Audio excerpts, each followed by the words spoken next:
반갑습니다. 복지콕콕입니다. 오늘은 요양보호사의 인권보호와 자기계발 편에서 요양보호사의 인권보호에 관한 문제를 풀어보겠습니다. 1번, 다음과 같은 업무를 담당하는 기관은 첫째, 장기요양요원의 권리 침해에 관한 상담 및 지원, 역량 강화를 위한 교육을 지원, 건강검진 등 건강관리를 위한 사업 지원이죠. 장기요양요원이라는 말이 나왔네요. 장기요양요원이란 장기요양기관에서 근무하시는 모든 직군들을 말하는데요.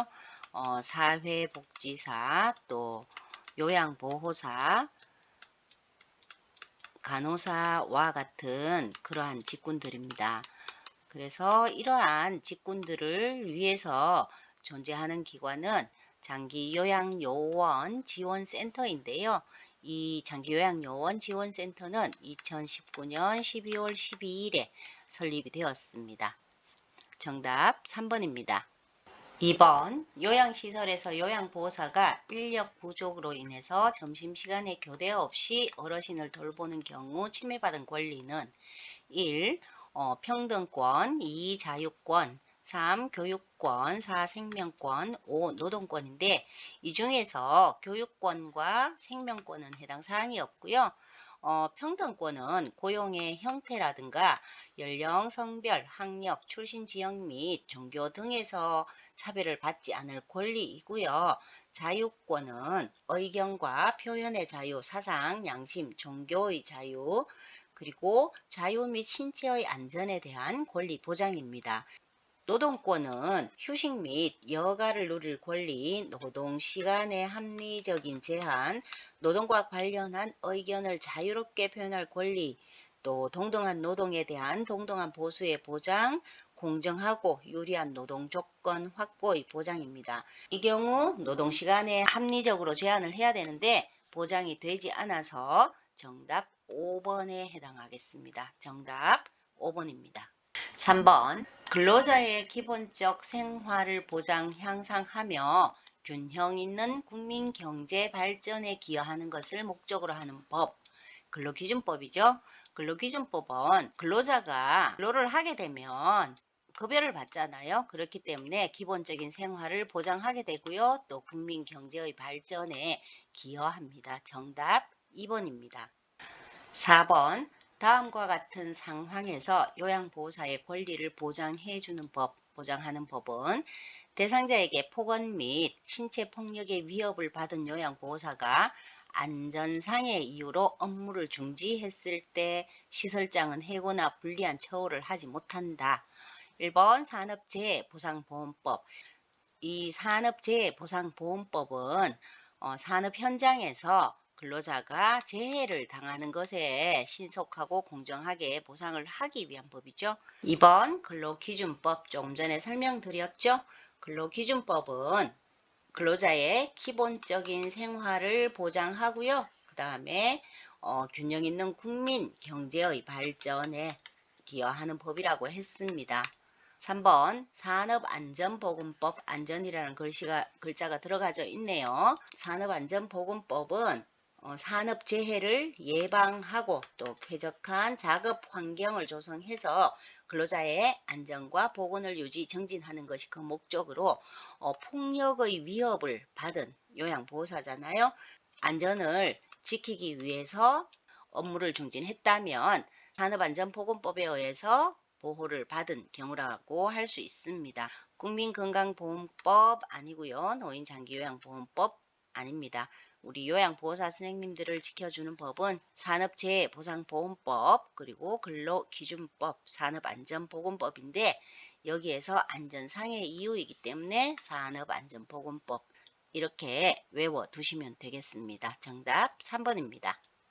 5번, 다음 상황에서 적절한 대처법은 요양보호사가 대상자의 일상생활 지원을 위해서 설거지를 하고 있는데 갑자기 대상자가 뒤에서 엉덩이를 만졌다. 성희롱이죠. 성희롱이 일어났을 때는 반대 의사를 분명하게 전하고 그 상황에서 신속하게 벗어나야겠습니다. 1번, 아무 말 없이 바로 집을 나온다. 안 되죠. 왜 이러세요? 라며 대상자를 밀쳐낸다. 역시 안 되고요. 엉덩이를 만지시면 안 됩니다. 라고 단호하게 말한다. 이것이 정답이겠네요. 단호하게 말하는 것이 거부 의사를 표현하는 것이라고 말씀드렸습니다. 4. 그러시면 저도 만질 거예요. 라며 농담으로 맞대응한다. 아니고요. 자꾸 내 엉덩이를 만지면 경찰에 신고할 거예요. 라고 협박한다. 협박하는 거 안 되죠. 정답 3번입니다.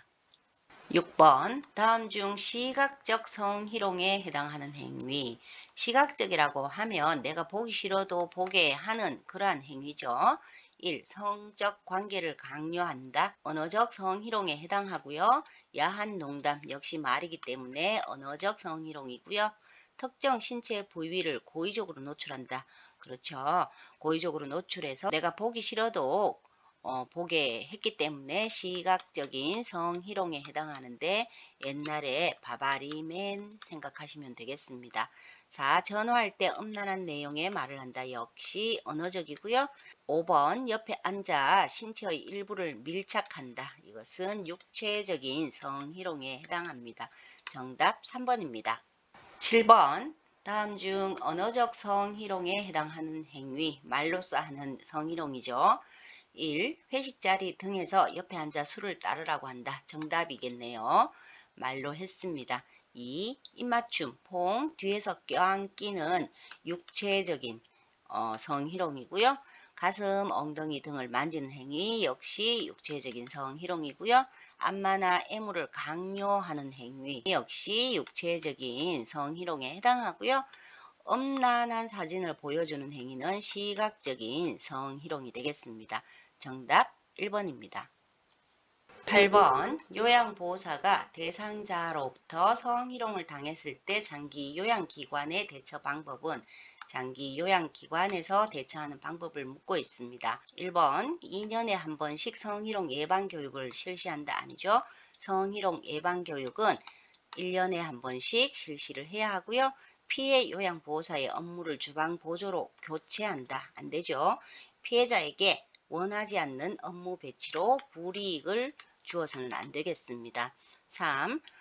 가족들에게 적시 알린 후 퇴소시킨다. 아니죠. 가족들에게 이러한 사정을 말하고 시정해 줄 것을 요구합니다. 4번 상습적으로 성희롱이 일어날 경우에 몰래 녹취하는 것 아니죠. 상습적으로 성희롱이 일어난다면 지금부터 녹취한다고 말하고 녹취를 하고요. 그리고 일지 작성도 아울러서 같이 합니다. 5번 외부 전문기관의 피해 요양보호사를 상담받게 한다. 정답이겠네요. 성폭력 상담소와 같은 외부 기관의 피해 요양보호사를 상담받게 합니다. 정답 5번입니다. 9번 대상자가 요양보호사에게 성희롱을 할 때 대처 방법은 요양보호사의 대처 방법을 묻는 거네요. 1.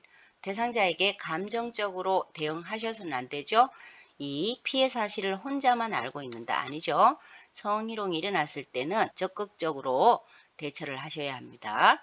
3번 가족에게 정신적 피해 보상을 요구한다. 직접 요구하는 것 안 되죠. 4번 반응하지 않고 요양보호 업무를 수행한다. 거부 의사를 분명하게 밝혀야 합니다. 5번 시설장에게 보고해서 적절한 조치를 취하게 한다. 정답이겠네요. 성희롱이 일어났을 때는 우선에 시설장에게 보고해서 조치를 취하도록 합니다. 10번 산업재해보상보험법에 대한 설명이 올바르지 않은 것은 1. 산재로 요양 중에 퇴직해도 급여 지급에는 지장이 없다. 올바른 설명이죠. 산재로 요양 중에 퇴직을 하거나 그 사업체가 부도가 나서 문을 닫아도 급여 지급에는 지장이 없는데 그 이유가 산재 근로자로 인정을 받았으면 우리가 매달 내는 산재 보험금에서 급여가 지급되기 때문입니다. 2번 산재를 당하고 치료를 종결한 후 30일이 지나고 요건을 갖춘 경우에 해고가 가능하다. 맞는 얘기죠. 산재를 당하고 치료를 종결하고 30일까지는 해고를 할 수 없지만 30일이 지나면 일정 요건을 갖추면 해고가 가능한데 이 요건이 굉장히 까다로워서 사실상 해고가 어렵습니다. 3번 보험급여를 받을 권리는 2년이다. 아니죠. 보험급여는 급여의 내용에 따라서 3년 혹은 5년입니다. 정답이겠네요. 4번 보험급여는 양도할 수 없다. 맞습니다. 양도를 할 수 없거나 세금을 뗄 수 없는 급여는 우리나라에서 현재 기초생활수급자에게 주는 생활급여와 다친 사람에게 주는 산재보험급여입니다. 정답 3번입니다. 이상 요양보호사의 인권 문제를 풀어봤습니다. 감사합니다. 복지 콕콕이었습니다.